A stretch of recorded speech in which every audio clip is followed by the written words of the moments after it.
So, let's talk about Mr. Big in Zootopia. This guy might be the big boss of Tundratown now, but believe it or not, he didn't start out that way. He came to Zootopia like any immigrant, full of dreams and hope for a better life. When he first arrived with his grandmother, they had pretty much nothing but faith in the idea that anyone could make it in this big city. But there was one problem: Zootopia wasn't built for small animals.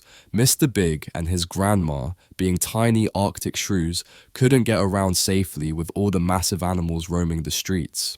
But his grandma wasn't one to give up. She opened a bakery, hoping to build a future for them both. They worked hard, delivering bread and pastries through the chaotic streets, but the bigger animals were always running things, and the small ones, like Mr. Big, were just ignored.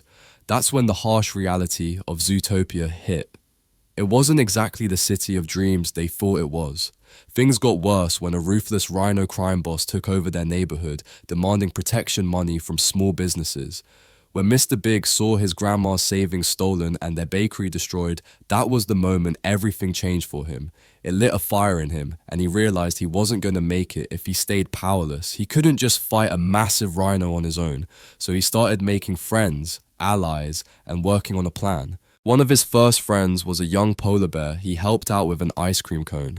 That kindness turned into a loyal friendship, and over time, more and more small animals who had been pushed around by the bigger guys started seeing Mr. Big as their leader. Eventually, they brought down the Rhino Boss, not through force, but by using strategy and outsmarting him. Mr. Big didn't need to be the biggest. He just needed to be the smartest. Once the rhino was out of the picture, Mr. Big took over, but he didn't rule like the others.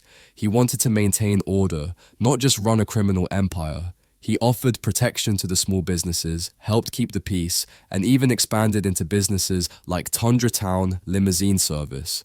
This gave him an eye on everything happening in Zootopia while keeping up his respectable business persona. Of course, things didn't always go smoothly. One of the most memorable moments was when Wilde, the fox hustler from the movie, tried to scam Mr. Big with a rug made from a skunk's butt. That's a huge disrespect, especially since it reminded Mr. Big of his grandmother. Nick learned the hard way that you don't mess with Mr. Big. But what's really interesting is how much he cares about his family. His daughter, Shrew, means everything to him, and he's always willing to protect her.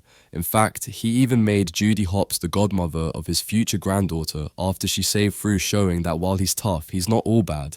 Now, looking ahead to Zootopia 2, we know that Mr. Big's role is going to be even more important.